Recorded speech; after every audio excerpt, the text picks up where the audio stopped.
यहाँ पर एक स्टोरी या एक माहौल बनाने की कोशिश करती हूँ ताकि आप समझ पाएँ। इन शॉर्ट, अगर मैं आपको कोई ऐसी बात करूँ जो आपके जज़्बात को ठेस पहुँचाने की वजह बने, तो आपकी ऑटोमेटिकली कॉन्शियस स्टेट से आपकी लहरें गामा हाइपर कॉन्शियस गामा में चली जाएँगी, जिसकी वजह से आपके दिमाग के अंदर गर्मी, आपके सर के अंदर चकराव या आपके सर के अंदर भारीपन और आपको गुस्सा आएगा।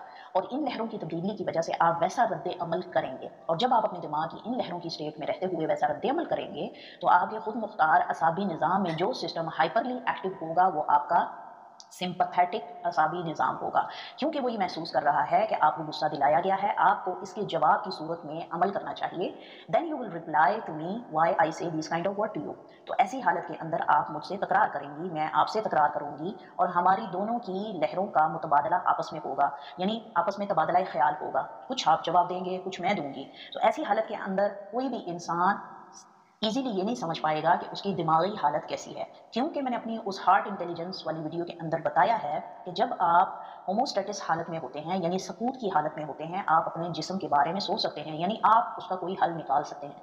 लेकिन जब आप सकूत की हालत से बाहर निकलकर शिद्दत और गुस्से वाली हालत में होती हैं या होते हैं, तो आप अपने सिंपैथेटिक असाबी निज़ाम को मोटिवेट कर रहे हैं और आप उसको मुतहर्रिक कर रहे हैं। ऐसी हालत के अंदर आप अपने वजूद के बारे में सोचे बगैर फैसला करने के ऊपर तरजीह देंगे, जिसमें वो किया गया फैसला आपके लिए नुकसान का सबब बन सकता है और दूसरे के लिए भी नुकसान का सबब बन सकता है।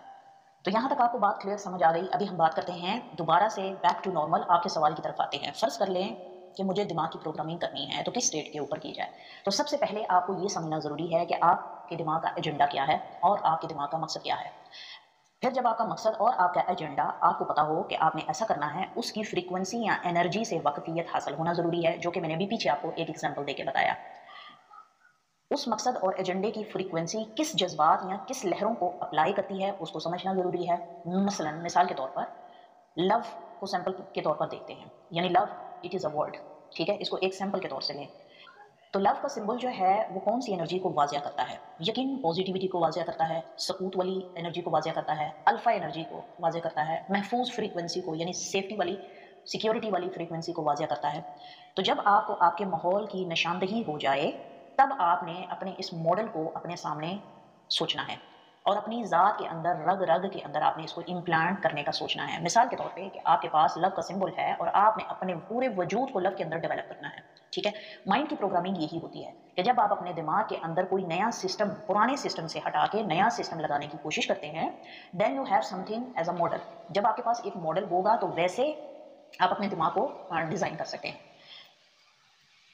अब हमने इस लव के मॉडल को यानी इस सिस्टम को, इस प्रोग्राम को अपने दिमाग के सिस्टम के अंदर इम्प्लांट करना है, यानी प्रोग्राम करना है, ताकि वैसे लव की और बहुत सारी कापी यानी कॉपीज जो है या डुप्लीकेट जो है वो सिस्टम के अंदर बनना शुरू हो और हज़ारों और लाखों के अंदर लव के न्यूरॉन्स बने और मेरा दिमाग इन हज़ारों लाखों न्यूरॉन्स को डेवलप करने की वजह बने। मेरे जिस्म में वैसी लव की फीलिंग और वैसे मॉलिक्यूल्स बने, और जब वैसे मॉलिक्यूल्स बने तो फिर मेरे वजूद का जो एजेंडा और मकसद है वो कंप्लीट हो पाए और मेरा दिमाग बआसानी तरीके से उसको जो है डेवलप कर पाए।